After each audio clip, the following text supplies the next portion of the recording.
Well, it's Remembrance Day, so you can be sure that I've got something lined up.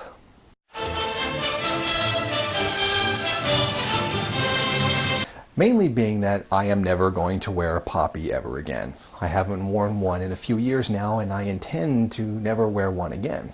Now, I'm not opposed to the original meaning of the poppy, meaning a symbol of the sacrifice that the people in World War I and World War II made to protect us all from the evils of fascism.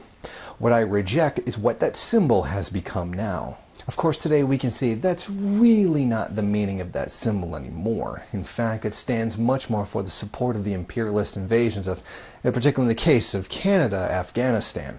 It's no longer about the people who sacrificed to fight for freedom. It's now about everything that's happened since then. Obviously, I don't support the poppy in use for the Korean War, which should be for obvious reasons. The problem is that symbol has lost its power and no longer represents that drive to protect us from the evils of fascism. All it represents now is blind adherence to the state, or particularly blind adherence to the bourgeois state to support its imperialist wars against lesser countries. Of course, being Canadian, there's much less imperialist war blood on our hands than there are, say, the United States or the UK, but the fact remains, it is still there. There is, however, an interesting side story to all this in the manufacture of the poppy.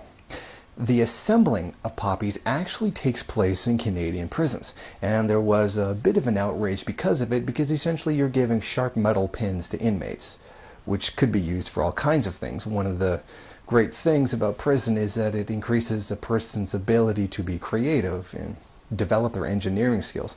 There's almost an endless number of things you could do with a small pin. This is a very dangerous thing to do, and the prison guards union wasn't very happy about it.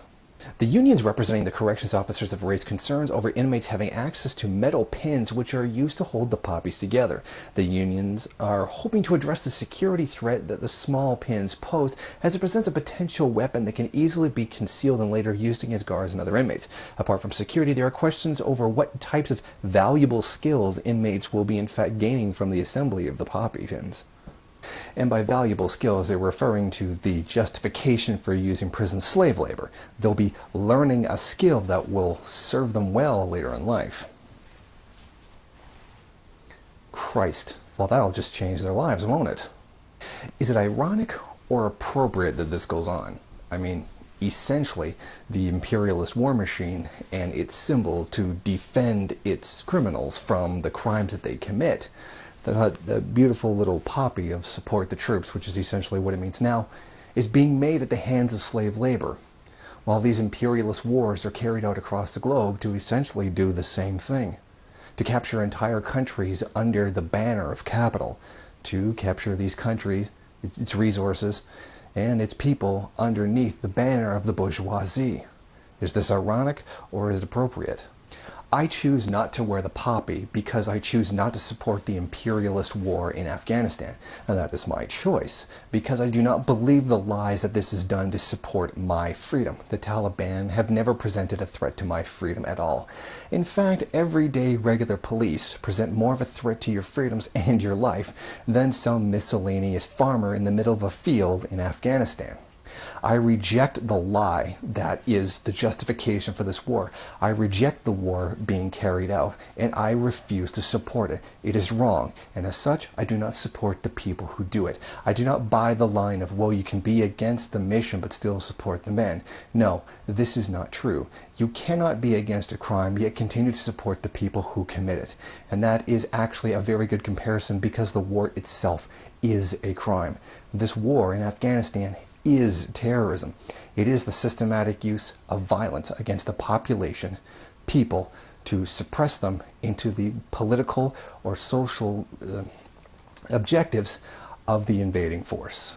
And I think that is, of course, it's a rather vague definition, but that is generally the one that is presented to us when discussing terrorism. This is imperialism. I reject it. I don't want to have anything to do with it, and I would really like if my country, particularly my government, in which at least 77% of the country agrees, would stop with the war in Afghanistan. Thank you for watching. Go ahead, rate, comment, subscribe, share on various social media, and if you want, there's some other great content here you could check out.